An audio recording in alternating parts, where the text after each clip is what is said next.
Fonseca with Ball and Bud Sports and Entertainment, and we have a special guest on with us tonight as the NBA is in full swing. Yes, basketball is back, baby. And we are graced by the wonderful presence of the Baseline NBA podcast, Warren Shaw. Thank you very much for being on with us today, sir. This energy right here is what I'm talking about. When we talk about the NBA, this is what I love, man. I'm excited. I truly am. I don't have the same zest, but trust me, I'm in here bubbling right now, brother. I really do appreciate this opportunity to be in grace on your platform, brother. Real talk. I appreciate you. Hey, no, we appreciate you on Ball and Buds. Please go ahead and promote Baseline NBA podcast first. Where can everybody find you and go connect? You know what it is, Mike G. Yeah, definitely you can follow the Baseline NBA podcast on millions.co. Also on anywhere you find podcasts too. And don't forget to follow my amazing co-host, Cal Gameface Lee. We've been doing this thing. Dang, I think this is year 13, brother. Year 13 Ooh, covering this nice. This lovely sport. This brown ball has taken me to some really amazing places, man. So the Baseline is a really great podcast. Again, we've been at it for a long time. Two New York dudes. I live in Florida now. He lives in Jersey now. But we just love hoops, man. And yeah, we're excited to be rock with you. So follow us on social medias, NBA_Baseline, NBA Baseline, Dave Warren Shaw, Kyle Gameface Lee, all the socials, man. We out there.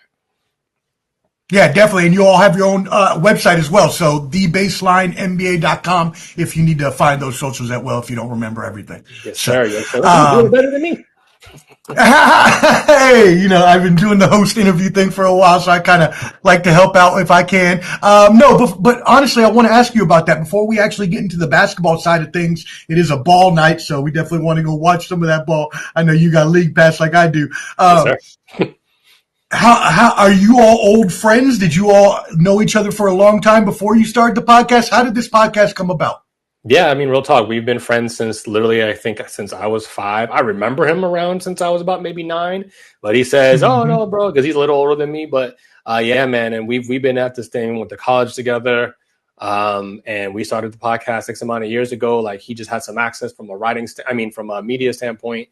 I was doing some writing. I was working with Dime Magazine, I think at the time, little writing for Yahoo, and the podcasting hadn't really popped at the time. And he was just, "Hey, man, I heard this thing is, kind of new. Like, you want a podcast?" And like everybody, like, "What's that?"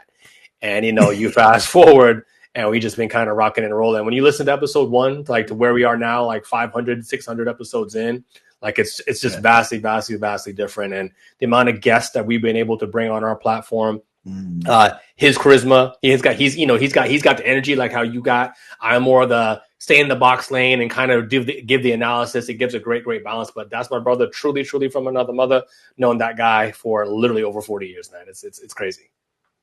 That's awesome. And yeah, it reminds me because on my network, I try to bring a lot of experts, but I also try to bring my own friends from my past on that like to talk sports. And one of the first shows we ever did on Ball and Buds, actually the first show we ever did live was a combat sports show that we still do now.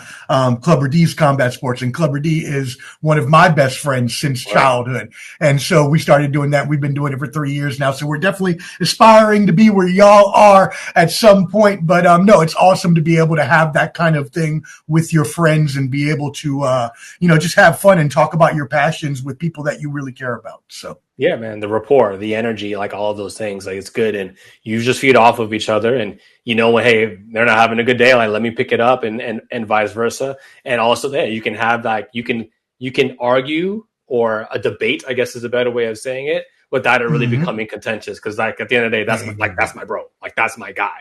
So there's not going to be like, "Oh, well, I ain't gonna talk to you now because your take is crazy or your take is trash." Like that's right, bro. So it's always going to be love. Exactly. No, you couldn't have said it any better. Well, that's awesome. I love hearing that. Let's get on into the NBA. Kick this bad boy off. Season is underway. Before we get into last night's games specifically, what were your thoughts on the overall off season? You could talk about the draft. You could talk about, go wherever you want with that. Yeah, I mean, I think the draft, we can pick up where you left off the draft. I think we're going to get some good players, out of this. Last year's draft, there was a lot of like, him and Han, you kind of squinting to see if the talent is really there. I think we're seeing some guys kind of pop off the page early.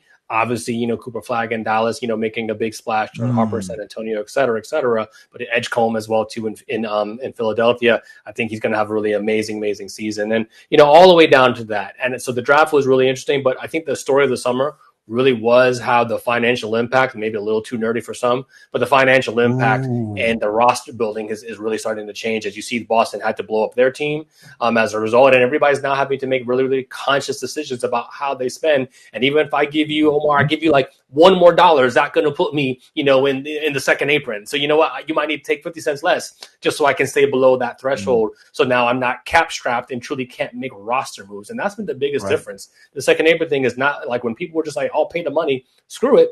Now your roster is frozen. Like you can't do certain things or acquire certain type of players if you're over into that second apron. So the financial implications of the summer, I think, was a hard lesson for a lot of NBA fans, as it has been for obviously NBA rosters as well too. And then I think some of the movement that we saw, obviously the big move with KD going into Houston, it was a big situation, and that changes kind of like the landscape of the Western Conference to a large degree. So for me, those are the overall thoughts, man. I think, I'm just really excited to kind of get the season started, even kind of off season as it bled into even to the preseason, this Kawhi Leonard story. Like, I don't know if that's really going to be a thing or not, but it's something to watch. But the NBA, man, is the gift that keeps on giving, as we say on the baseline. Like, if we go 0 days without any drama in the NBA, brother, 0 days. Yeah. No, I love when I have synergy with my guests. We're definitely gonna have to do this again sometime in the future. But you brought up 3 things that I wanted to ask you about. Exactly. We could be nerds if we want to, but the second apron is going to start affecting teams. There are no more super team models that can be done as we saw with our Celtics. Those things are very much so cut after a few years of overspending. And now we should, as what Adam Silver and the NBA wants to see, more balance and more parity across the league. Now, that remains to be seen, considering how small market teams will always be lower spenders no matter what. But what do you see in the future? What would even be the new model to overcome the second apron restrictions? Yeah, I don't know that you can overcome it, but the way what you have to invest in now, to me, is you truly have to invest in your talent evaluation so that you can get younger guys on cheaper contracts. So you invest in your scouting teams. You're going to have to scour and really do a lot of homework and research on guys and try to project, and also into your overall player development. Because you can say if this guy has all the talent, then once he gets in the door, is he somebody who's going to work hard on top of it to try to get to whatever that next level ultimately is? So to me, it's the players are always going to run and rule the league, but to kind of not circumvent, because that's definitely the wrong choice of verbiage here, but to try to acquiesce to what the new rules are, you need to have the ability to roster construct in a way that OKC, I don't know if Sam Presti did this on purpose, but it's really kind of worked out for him. You know what I mean? Got all this draft capital, all these young players, and guys like SGA who just really just popped, Jalen Williams who just popped in a way. You get Chet Holmgren, like that is not everyone's going to have that path. But if you can't have the picks, then you have to make sure that whatever picks you do have, you're maximizing them, in terms of your scouting and then doing the player development in a way. And I don't know, man. I mean, maybe every now and then you'll get a gift horse where maybe somebody's like, listen, I'll take a couple extra dollars, because I think this is a good situation, and try to that. So the other part of that too is like, you got to make sure that, listen, I'm not going to throw any teams under the bus, but not everybody's like capologists are created equal. So your cap guy needs, or cap person, let's just say Gary, your cap person needs to be really on point with the intricacies of the rules and how we can kind of, hey, this is how we can extrapolate every last dollar out of the talent that we have on our roster, whatever that looks like. It's a long answer, but I don't think it's just, players are going to take less money. I think it's more about the team itself investing in its resources to find talent and then ultimately develop it as well too. Does that make sense? No, it makes complete sense to me, and it seems like to a lesser extent that's what the Celtics were trying to do, and now the Oklahoma City Thunder actually took it a step further with all of the draft picks that they, essentially hoarded for years, but turned out to work for them. So we'll actually see if going forward they will be able to continue to get maybe 2, if maybe more titles if they can before they have to break it apart. But at some point here in the future, with the new contract the SGA got, they're going to have to break it up at some point. They're not going to be able to keep everybody with all those players they got on that team. Well, you can't keep it, and try to make other moves. So that's why they already, even though they're probably still 2 years away from really being in trouble. I mean, they just re-signed Chet and Jalen and gave them their extensions, et cetera, which is, the right things to do, obviously. But that's why like a guy like Lou Dort becomes like maybe pseudo expendable, because you have Case and Wallace, right? And you have Wiggins, and it's just like, all right, well, if somebody has to go, maybe that's the guy, right? But for a lot of people's taste, they probably overpaid Hartenstein, but that's what they needed at the moment, right? Like they needed to do that. But at some point, all right, Chet continues to develop. Do you still need to pay him whatever he's making, like $32 million a year? And do you move on from a contract like that? But they're still 2 years away from even having that problem. So if you have, a 3 or 4 year window now, and that's the thing that we're talking about, windows are no longer going to be like, hey, I have a 5 to 7 year run. You probably have 3 years before you really have to start thinking about what your team is going to look like, for the following season. That's it. Yeah. These years, once you sign one player to that max contract, and again, I go back to the Celtics as that's my favorite team, but when they signed Jaylen Brown to the big contract, and then they knew Jason Tatum's contract was going to be even bigger and was coming up, and that they were going to have to start making these moves. Now, his Achilles injury obviously made that a lot easier for them to make those cuts, but it still holds that teams aren't going to have a long time in order to construct rosters with really great players that command big salaries and still be able to keep those teams for long periods of time. The runway is shorter. Like it just is. So you just have to have smart people running your organization, and then teams that are bought in. And that's why OKC to me really is like a little bit of a misnomer, because I don't believe what they're doing is fake. Like they genuinely like each other, and they have an MVP and captain who is galvanizing in the way that not all MVPs are or players are. And so like they have something truly special. So that's the intangibles that you can't really like pay or build. Like some of those things just kind of happen naturally. And so I don't know like who the next OKC is in terms of that, but what they have right now is really, really special and truly, truly a test case. And like, wow, they're really doing it right. And hence why, they should be the odds-on favorite because of all the things we just mentioned, and they have the talent, obviously, to back it up. Yeah. So it's not they're not corny as everybody wants to make them out to be. Is that what you're saying? I mean, again, your one man's corn is another man's gold. Right. So, ain't that the truth? Yeah, I mean, like you may not rock with it, but hell, it's working for them. So, like, hate if you want to, but they're the champs. So, like, what you gonna say? That's all that matters, right? Who got the ring, right? Yeah. Oh man, no, you're completely right about that. And so, okay, let's talk about another one that you brought up. Kawhi Leonard, the Clippers. This was a crazy offseason story that we heard about him getting a side contract with a company they had gone into agreements with. Apparently, this is what that was for, appearance, performance, other things of that nature. Pablo Torre on ESPN did a great job of, digging deep into this. What is going to shake out of this? Is it a possibility that Steve Ballmer loses the team? What could we see from this fiasco fallout? Yeah, I mean, I think we're so many months away from it happening because there's so much smoke where you feel like, oh, there has to be fire, but the league and Adam Silver, like, they can't get it wrong. So they have to slow roll it like this, from what I'm hearing and from even, reporters that are truly kind of tapped in rather, is that, yeah, we may not actually get a resolution until January or February. Like they have to go dig because they can't get it wrong. There's so many governors that are already kind of like upset that this has even come out and they want to throw the book at them, so to speak. But I don't know. Right. And I don't know what's going to happen with Ballmer. And I don't think anything's going to happen to Kawhi. And quite frankly, this isn't a diss, but Kawhi is the type of personality, he doesn't give a damn.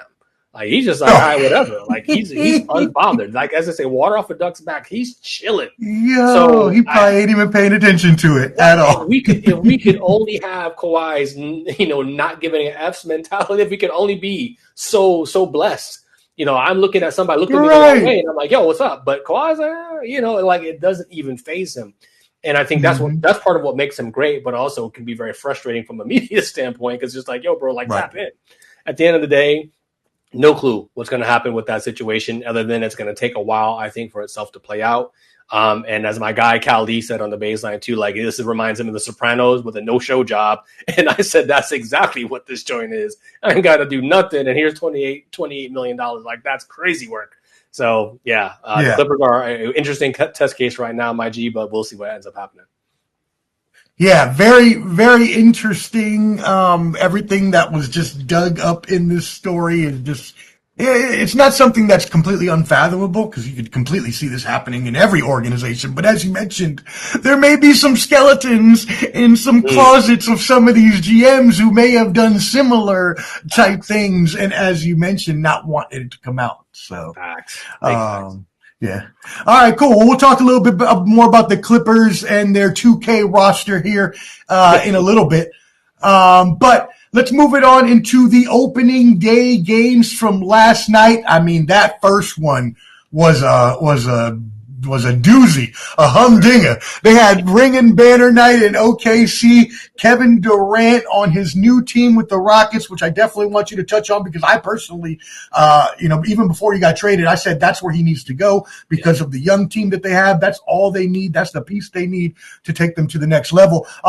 Came in, it was a amazing game, but we also had a little bit of controversy following the Kirby Smart at Georgia college football fake timeout. We had a little bit of that here with Kevin Durant as well.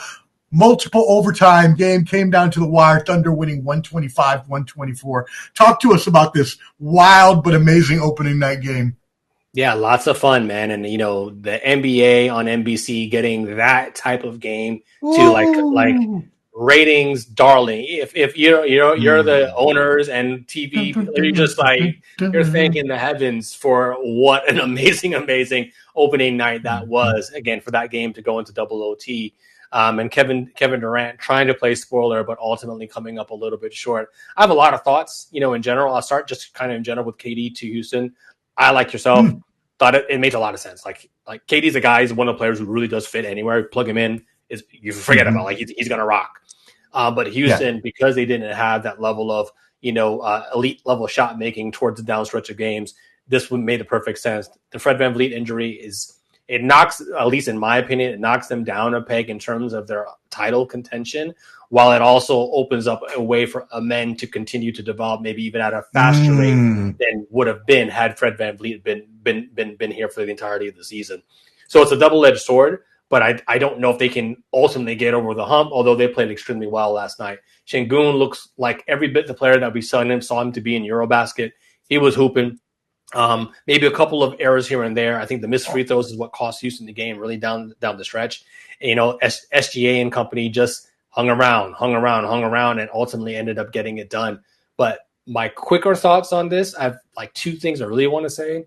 I'm concerned about Reed Shepherd because Reed played well in some of the preseason games, but I don't know. Like SGA and the Thunder, like that's elite. So like he won't have that level of defense and that level of toughness every single night, but he was hunted every single time he was on the floor. If Luke Dort feels like I can take you off the dribble, bro, like something's up. That's bad.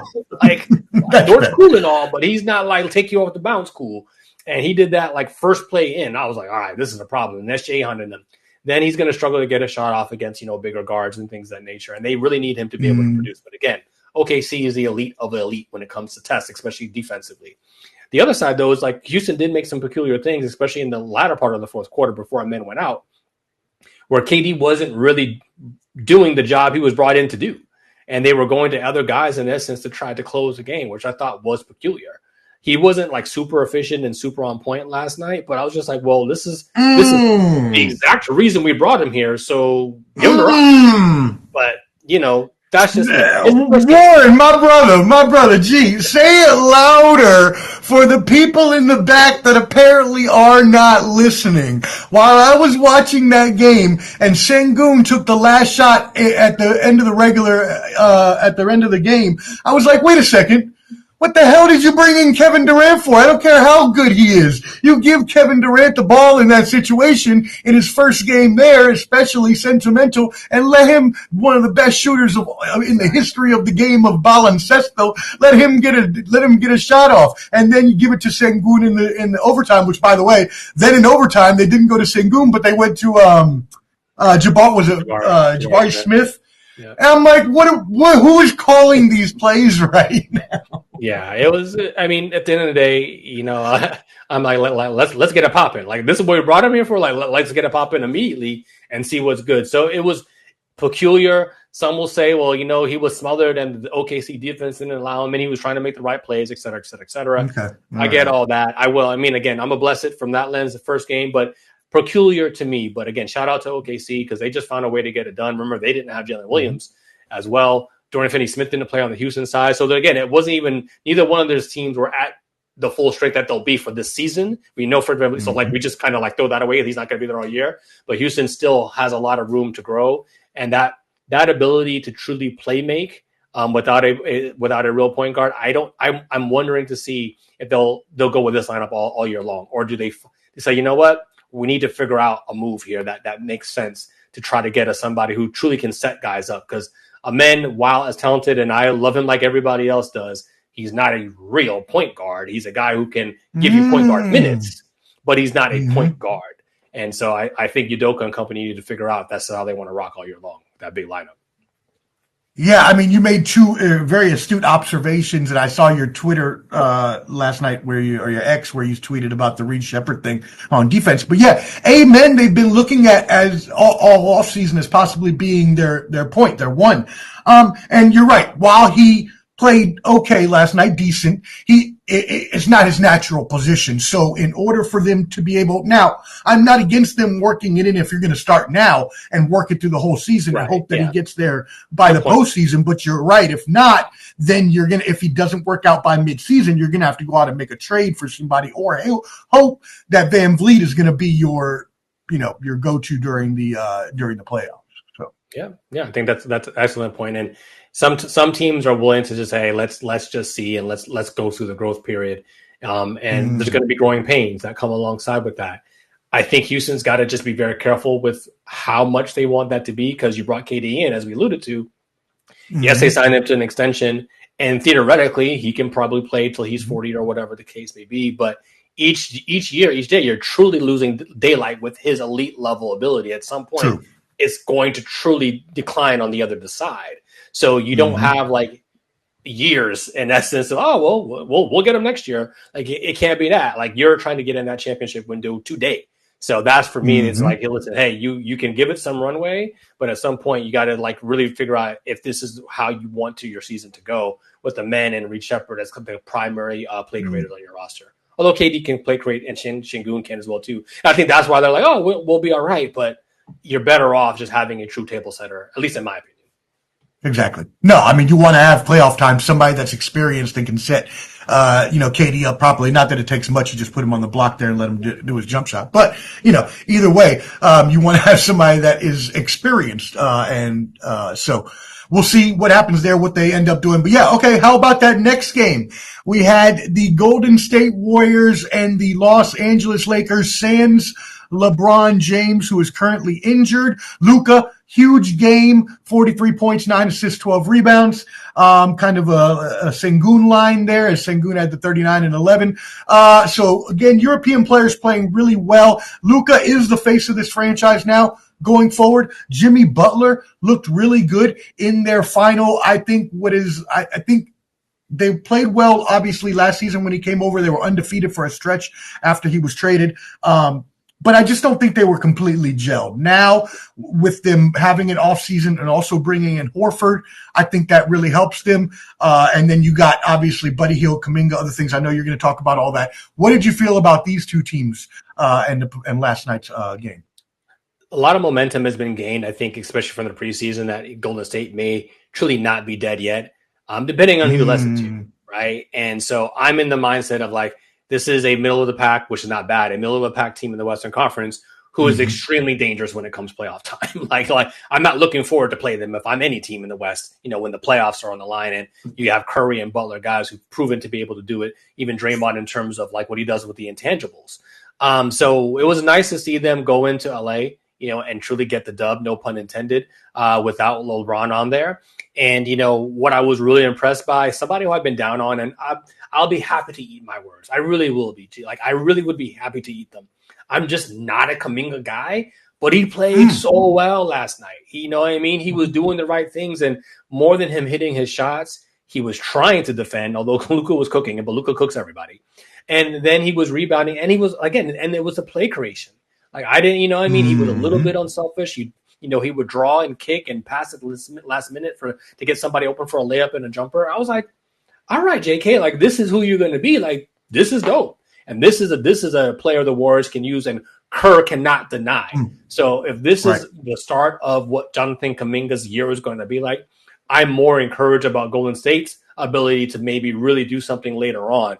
But we'll see, right? We will ultimately see. On the flip side, the Lakers, I think it's going to be tougher sledding than they think it is going to be without LeBron. While you have to turn over the franchise to Luka without a doubt, like this has to happen. He's still one of the elite level players in the NBA, and you don't have a true number two. And I get it. I like Austin Reeves as much as the next guy, but he's high level compliment. He's not a star, and that's not. And people will hear that and think that's a knock. It's not. You can be even an 8-5 guy, but it's what's the impact and how do you do that? In the flow of the game and the roster. Again, Austin Reeves is fine. He's good. If the Lakers are going to make another move, he's going to have to actually be the trade piece, the centerpiece of the trade that ends up happening. But I think the Lakers are going to struggle a little bit more than maybe some are. And I know everyone want to put them kind of in the middle to maybe even the upper tier because of the Luka and LeBron factor. But I got to wait to see what LeBron feels like, with this new direction. I mean, that sounds like I don't know, maybe weird to say, but he's never really been, it's funny you mentioned the baseline awards earlier. And I voted, LeBron James to be we do something that's called the Robin Award. So it was basically the best number two option on a team. And I was like, well, LeBron's going to be the best number two option. So I'm going to pre-award him the Robin Award on from our baseline award report. But does LeBron feel like that? Does LeBron feel like he's Robin yet? And that is something that he, JJ Redick and Luka need to figure out. Even though everything else is telling us otherwise, we need to see it on the floor. So what you're saying essentially is that last week I did a season preview on another channel, the Audible podcast. Shout out Bobby G and Walker Mar. And we did an NBA season preview. And my suggestion was, look, he's injured. Bring the old man back slowly. 6 Man of the Year award. Let's just bring him off. Yeah. Okay. Wow. LeBron 6 Man. Oh, God. Yo, I'm such a hater. I'm such a LeBron hater as a Celtic fan. I figured that was, I'm such a hater. I figured that's how I had to do him. But, I figured that's not actually going to happen. But I thought that was a pretty funny suggestion. Man. Well, know what? He's somebody who likes to collect awards. So that would be something I'd be, if he wanted to, there's no doubt he would win it. There's no doubt. There's no doubt. No doubt. And I'm obviously being facetious, but, they are going to have to figure out how they're going to, work together because he is no longer the number one. That is Luka is the face of that franchise now. And he's going to have to figure that out or he's going to get traded. And with the contract that he has at his age, there's so many things that go into, the restrictions of a trade or even the possibilities of a trade. So. Yeah, true. And Lakers got to defend. Redick and that's what he wants to. He's an analytical, maniacal person. So he's going to look at every possible angle to try to get that team to extrapolate every last ounce of whatever talent they have, and then scheme it to death. But at some point, the bill just comes due. You need the appropriate players, and this team is obviously it's going to get an incomplete right now until we see LeBron back. So whenever that is, and we can talk again about what the Lakers really look like, for the rest of this regular season.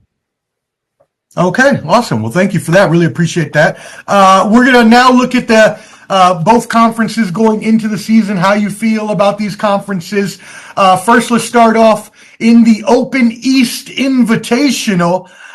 Tonight we have the two favorites facing off. Actually, they are playing right now. The Cavaliers at the Knicks on ESPN, which, by the way, all these new broadcast networks and everything, NBC bringing back the round ball rock. They had Michael Jordan on last night. Said he hadn't shot a basketball in forever. I mean, do we really believe that? I don't know. Maybe. Yeah, right. The Cavs and the Knicks tonight.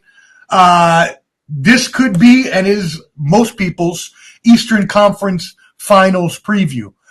So do you agree with that? And also give me your thoughts on the East as a whole. I know before the show we were talking, do the Pacers and the Celtics make the playoffs with Halliburton and Tatum being injured? Tell me your thoughts about the Eastern Conference as a whole. Yeah, I mean, I'll start off at the top. It should be, on paper, the Cavs and the Knicks are 1 and 2. I'm watching, like a lot of people, keeping a very close eye on Atlanta.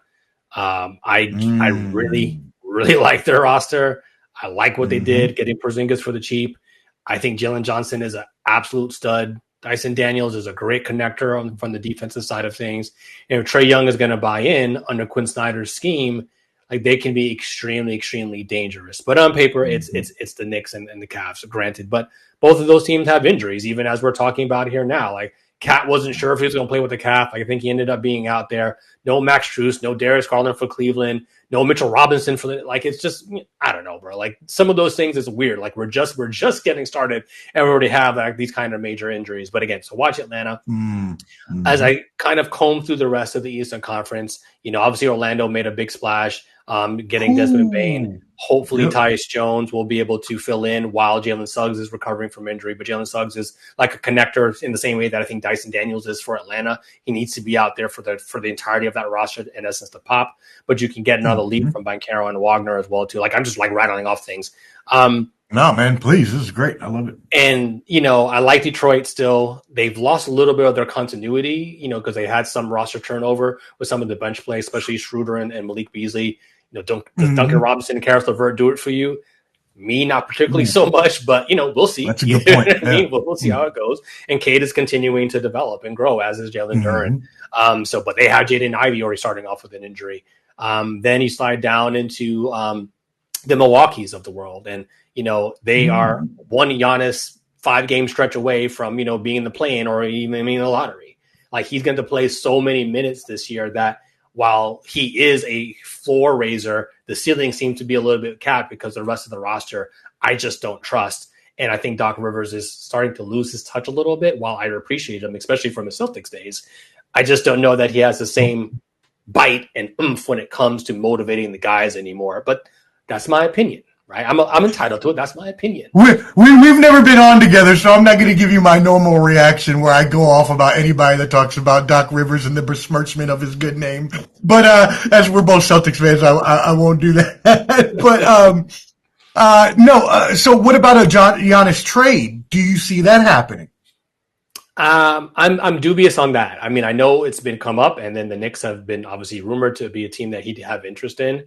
I think it would have to go so sour like before the trade deadline for us to like really see, like, I mean, like 5-7 games under 500 sour, right? Like, if they're at 500 or even slightly above, like, I don't think that's enough for Giannis to like, you know what, like, get me the hell up out of here. And that may come this summer, but, barring any other injury or any kind of like nefarious behavior that ends up happening, I think he plays it out, and the Bucks at least just try to figure this out and then get him to a destination of his choosing because of everything that he's done for the franchise. The rest of the East, it's kind of like dealer's choice. What do you think about Miami? The Sixers, they feel like they're the quiet as kept sleeper and everyone's given up on them. So like, maybe this is the time they strike. That's obviously remains to be seen. And as much as I, talk about VJ Edgecombe earlier on, and everyone loves Tyrese Maxey, McCain is already starting on the injury. PG is already starting on injury. So you just can't trust Philadelphia. Like, you just can't. No matter how much you like them, like, why would you trust that? That's always been the problem, is injuries. Yeah. So, and then to our beloved Celtics and the Pacers, I think these are teams that are going to fight probably 6 and 7, like, right respectively. I'm not as high on like a guy like Aaron Nemhart as some others are. I think he'll have a good year.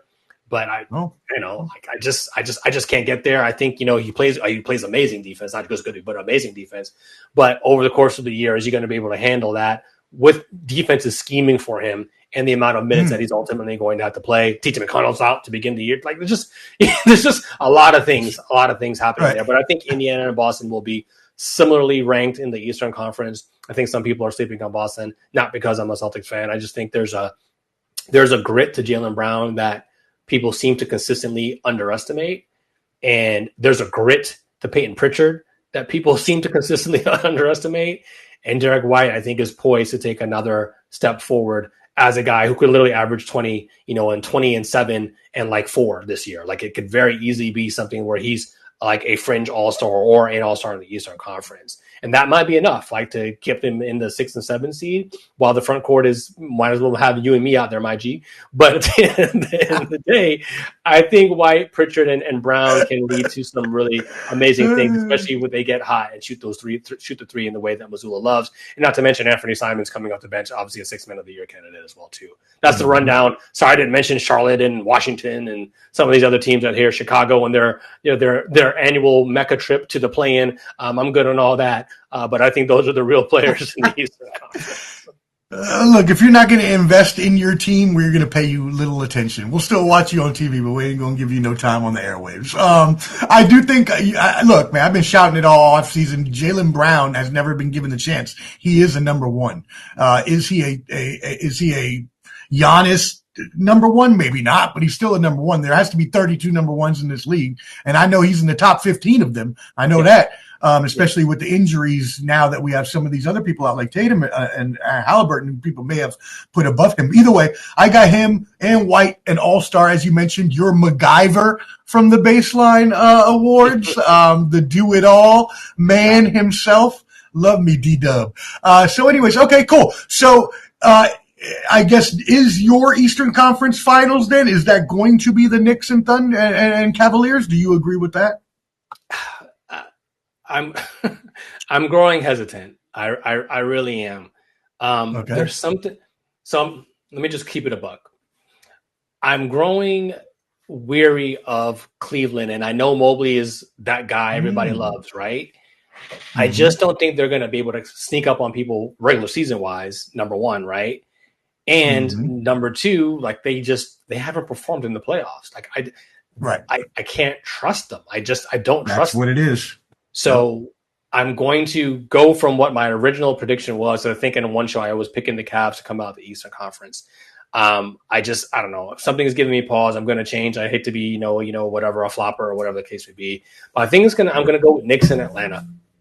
And again, maybe I'm sipping the Atlanta Kool-Aid a little bit too heavy. You know what I mean? Was it a scissor that they drink out there? Yeah, the scissor.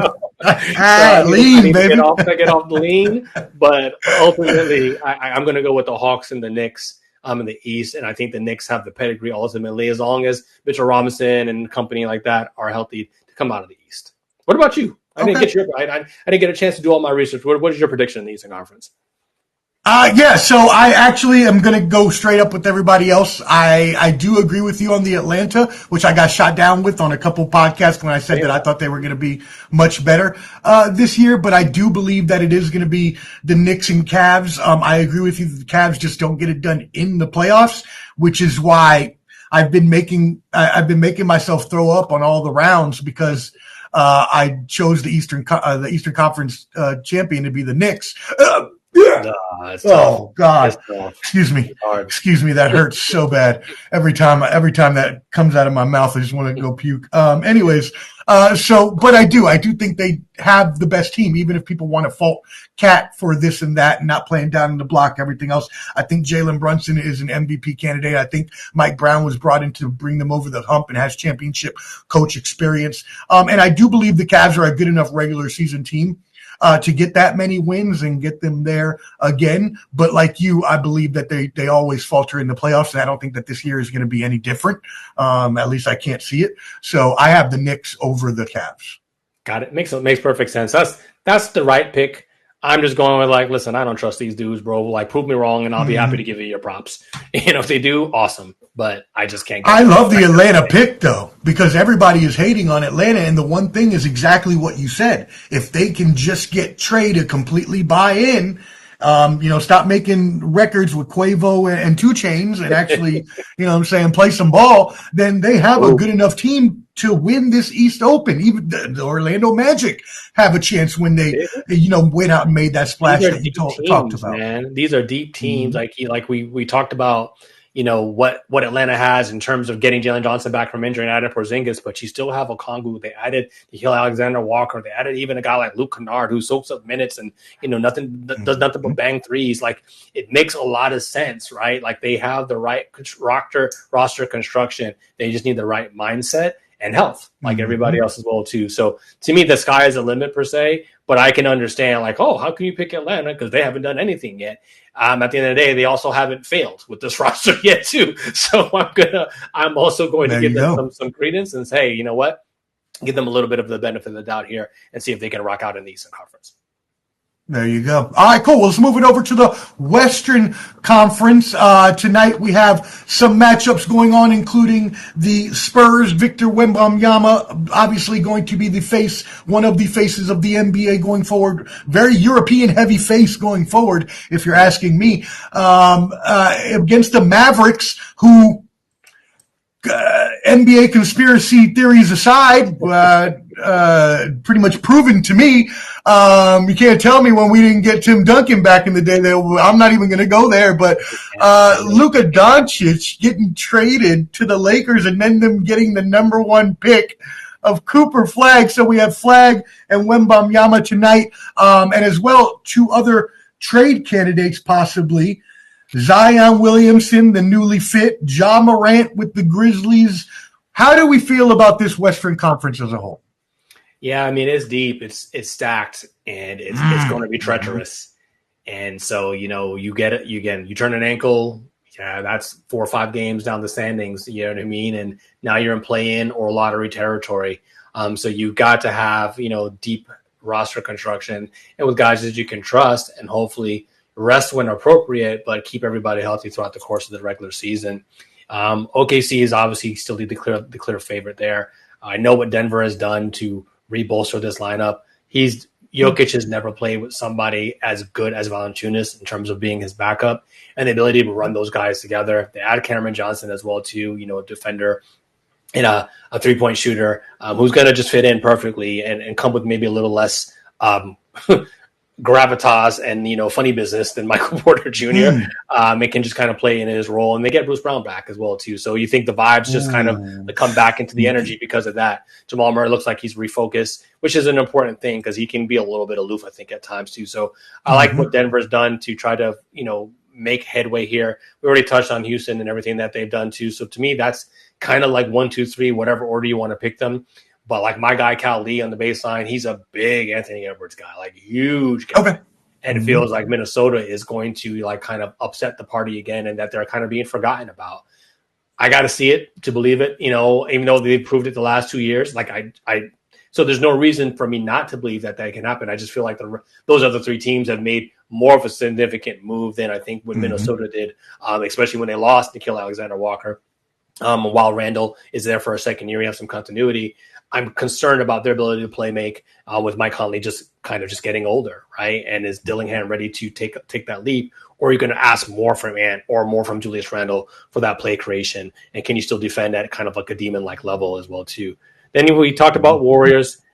We talked about the Lakers a little bit.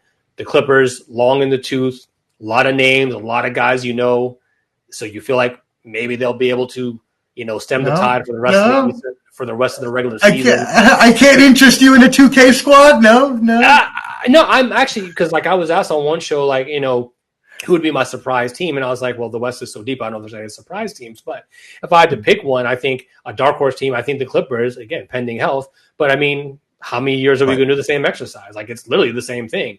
If they can same thing they always do. You feel like, but now they got more of those guys. So you add Chris Paul into that, you add Bradley Beal into that, you add Brook Lopez into that. Nice dudes, guys who can really play. They're smart, even cerebral dudes. But with the exception of Chris Paul, who's been relatively healthy in the latter part of his career, everybody kind of goes to a little bit of something, ebbs and flows there. So, but I like what they've done. In general, I just got to see it on paper. I mean, see it in actuality to figure out the team that I'm probably continuing to down spiral on is the Memphis Grizzlies, because the same thing we just talked about. Like they cannot stay healthy. Like I was like, Scottie Pippen is out 12 weeks for Scottie Pippen Jr. I was just, like, when are they going to catch the right break? Like everything is broken wrong for them. While Jaren Jackson came back maybe a little bit ahead of schedule, like it frustrates me to no end that all their dudes. So what is happening? What are they doing in Memphis? That's a team that probably needs to really develop and put some money into, their training staff or something, because guys are dropping like ownership, executives, everything. Yeah, it just doesn't make sense, man. So. And then the team that I think everybody is high on, but it is so player dependent, is obviously the San Antonio Spurs. Right. I think Wemby is like ready to like take a huge leap forward.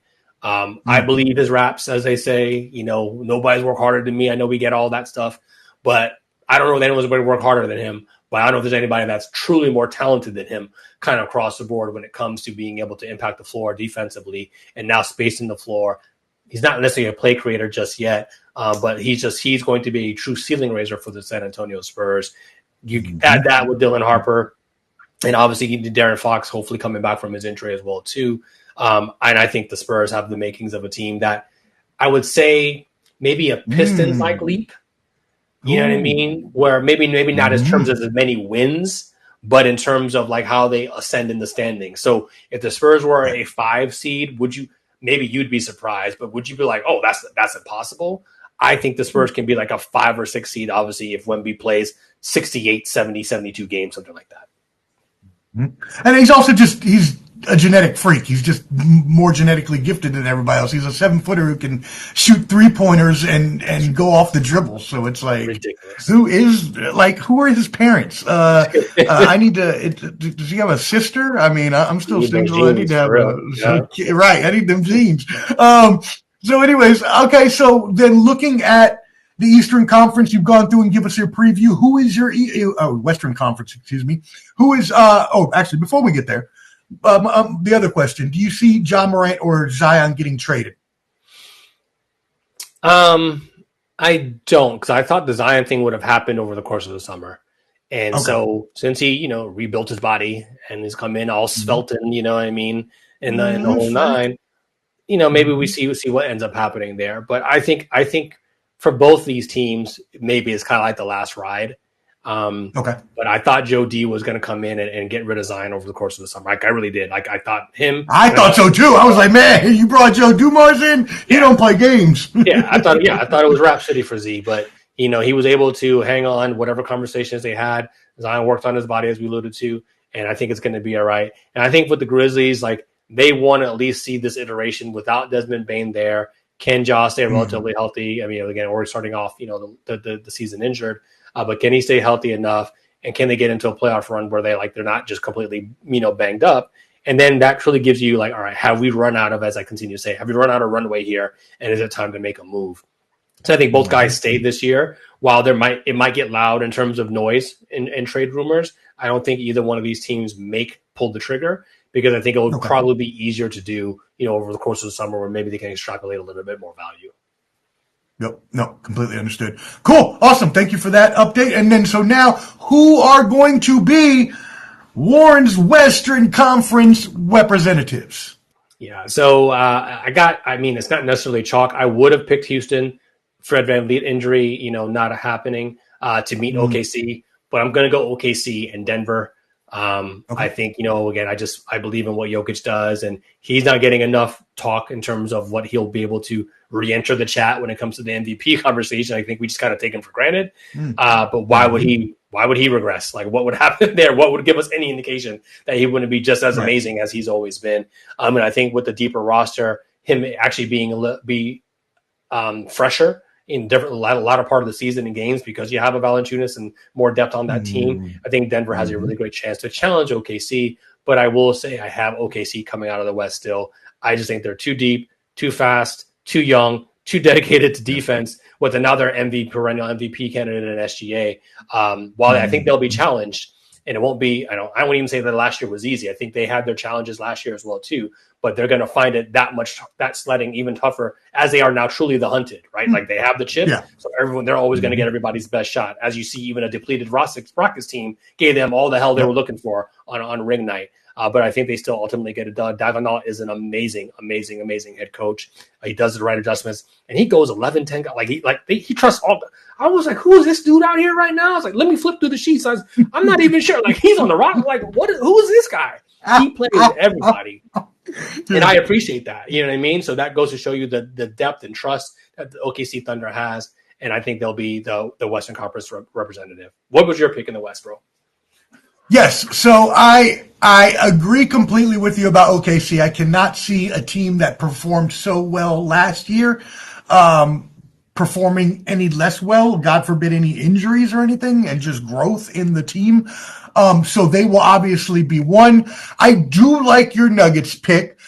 I believe that Twin Towers setup, to throw it back to old WWF wrestling days, I think that Twin Towers setup is very good. I think that the resurgence of the team, again, the new coach, just a new vibe, a new feeling, a new energy is going to do them very well.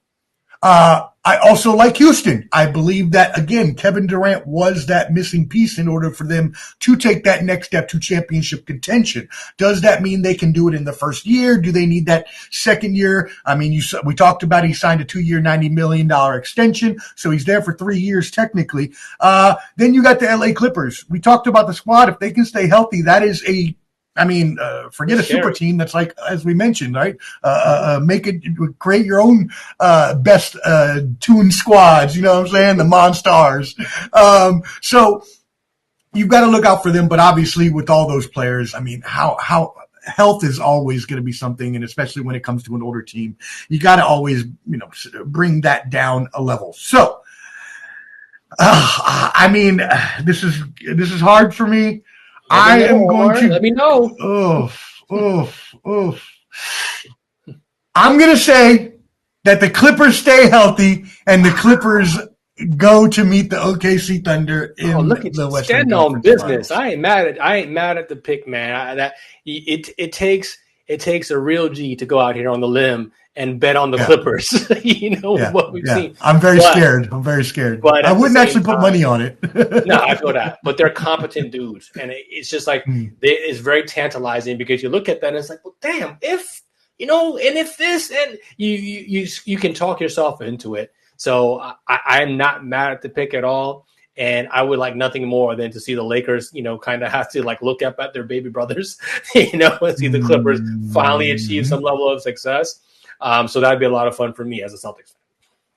I'm all about storytelling. So anytime I can weave a couple storylines to make the series even better. And look, I mean, Oklahoma City, they're a very, very good team, an awesome team, but they're not everyone's cup of tea. They're fine for me. I love watching them, but they're not a mainstream team for, that's true. Different reasons that people would have on them. So anyways, it is what it is. But yeah, let's see. I'm not confident in that pick, but I'm going to stick with it. LA Clippers. I want to be, a little different here, but I do think that the Denver Nuggets are ready. I do think the Denver Nuggets are, resurged. And by the way, in the athletic poll, it was Oklahoma City and Denver were the top two options. Every other teams were pretty far behind in who was going to be in terms of that. So. Yeah. And I'm a little surprised by that, only from the Houston side, I guess, maybe a little bit. But at the end of the day, I think everyone is probably, not everybody, but a good amount of people are like, Fred VanVleet not being there is a big problem. But if Houston makes a move, they still have assets, then, I think they get right back into this conversation one way or another. So.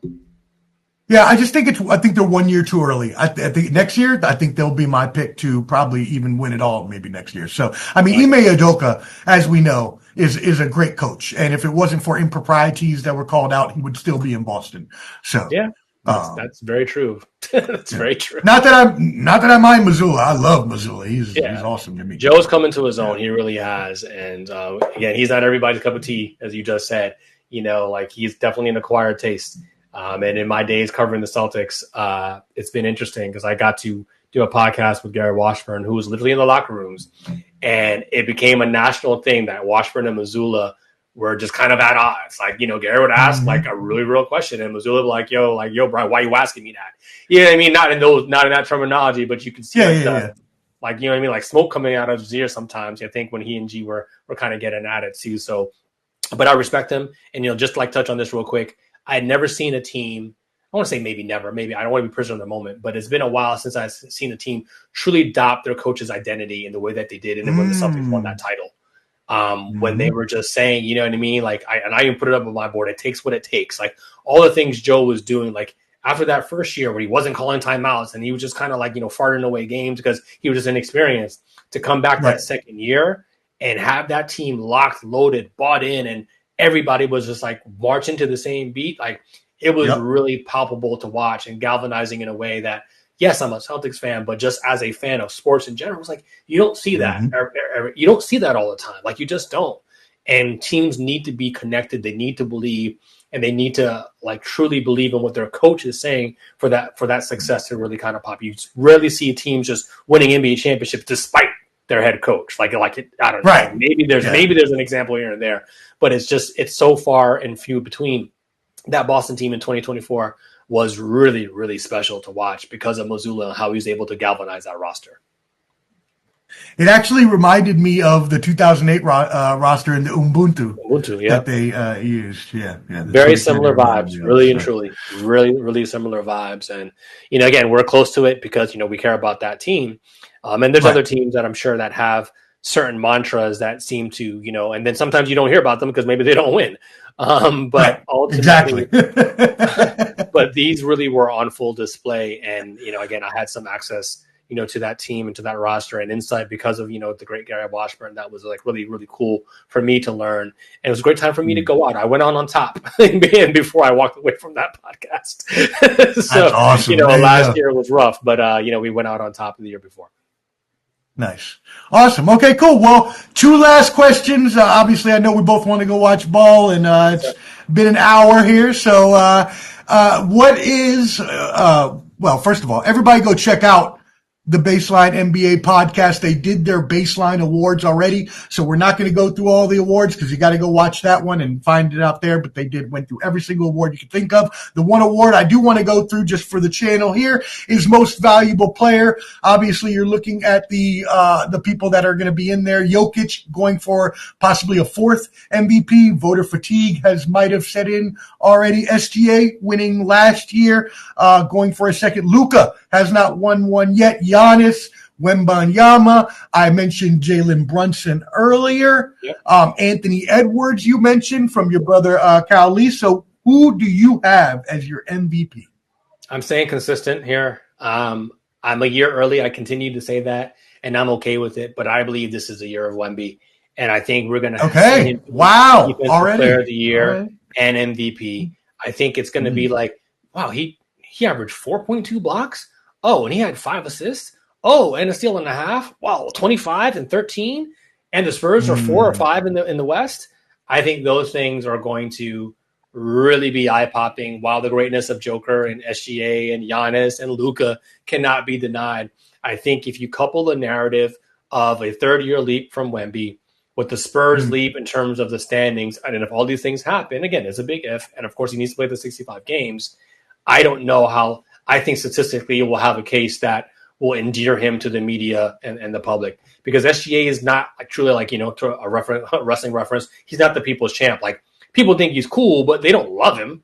Right. And then there's like this fatigue, I think, of Jokic, as you alluded to. And Giannis, I don't think the Bucks will be good enough, just quite frankly. Luka has a skinny man narrative. So if the Lakers somehow do pop in a way that I don't think they will, he could sneak in here. But I think Wemby's going to have an unprecedented year. I think it was my guy Jabari, who said, it was like the 89 Jordan when he was Defensive Player of the Year and MVP. I think Wemby can do that. I really do. Yeah, I mean, it's definitely coming at some point, whether it's this year or next year or whenever. He's going to be he's going to be an MVP and probably multiple-time MVP. Again, graced with just the genetic freak limbs that he has that are so long. I mean, I even said in one podcast, and I was I was being a little facetious and exaggeration, but I really, it's possible. I was like, man, he's going to average 10 blocks one season. Watch. He's just like, it's crazy how many plays he can affect with just the length of his arms and his legs and how Not far he needing can to get out jump. to the, Yeah. like, it's just wild. So yeah, no, Yeah. I'm We were with you. talking about it We may on be the early, show. but We were talking about it on the show, and I was just like, well, like, no, really, when he jumps, like, what is the max height? Right? Is he 20 feet in the air, 25 feet in the air, like fully extended? Like, what is it? Like, you're talking like truly like a walking skyscraper, walking around on the who can jump and is athletic. So he could be it's in the block and block a 3-point shot. easy. Like, his closeouts are different from anybody else that you've ever come across, just because of the sheer length of of his arms and the fact that he's smart.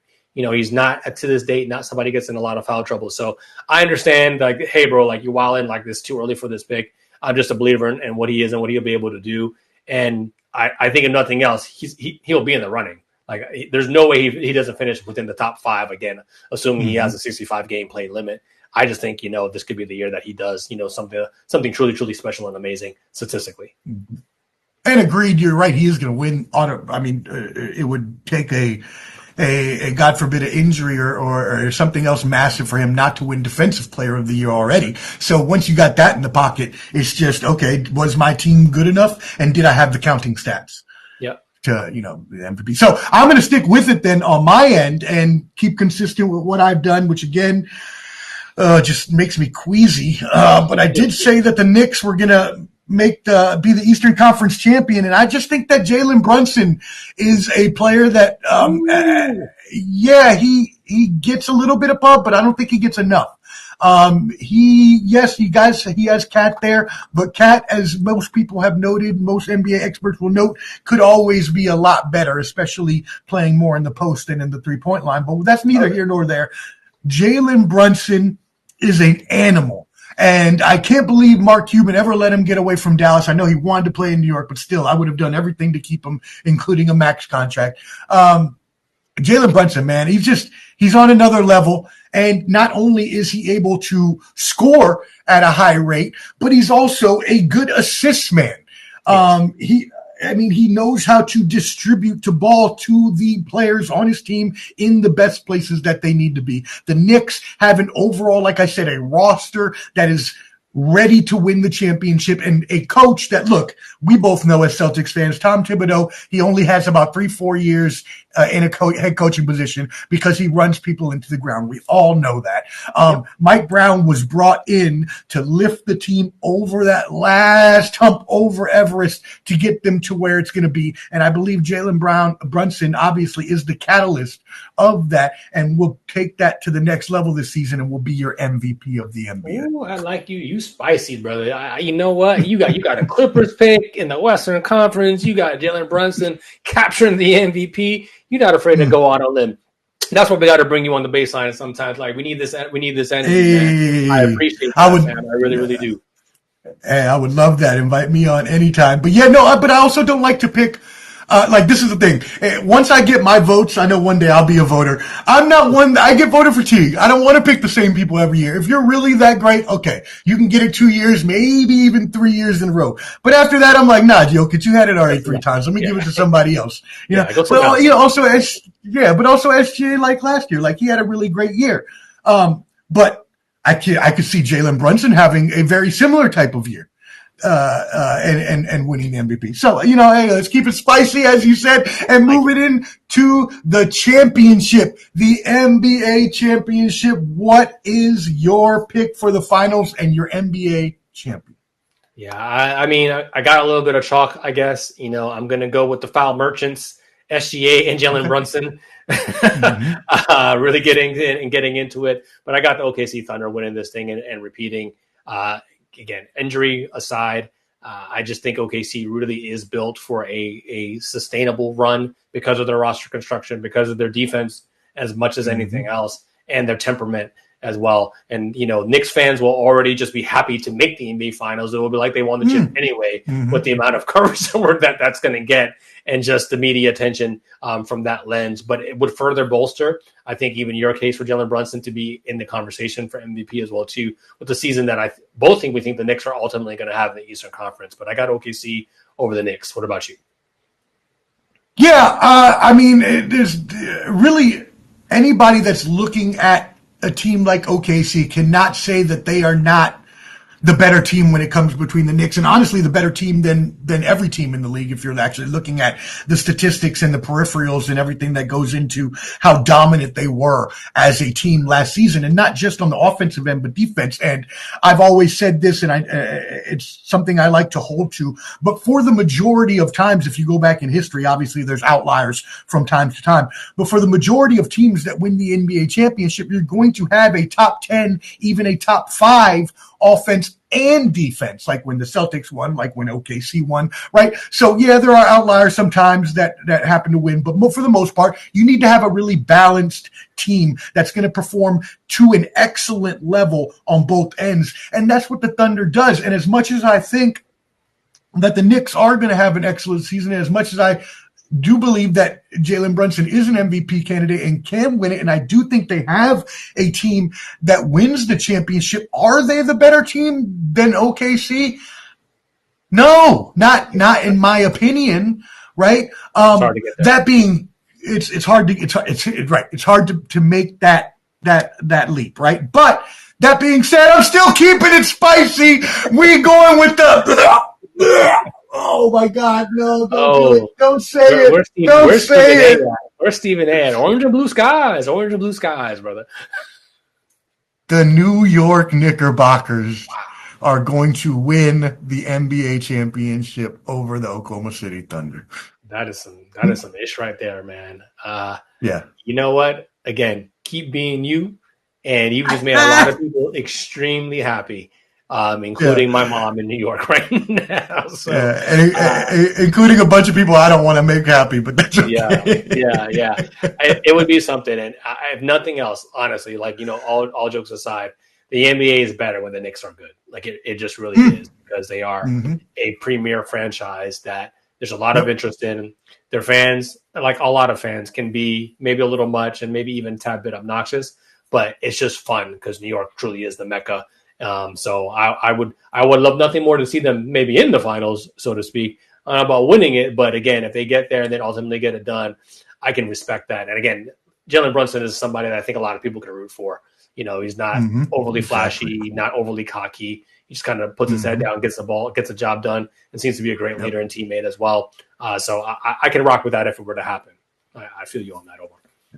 Yeah, and I'd be much more happy if they made it and lost. Believe we both know that. But just to keep it a little different and not choose Oklahoma City Thunder again, which again, I mean, everybody is in their right to choose them because they probably are going to win a back-to-back. And by the way, that would be the first time in 7 years. I thought it was going to be our Celtics, but look, injuries don't care who you are or what team you play for.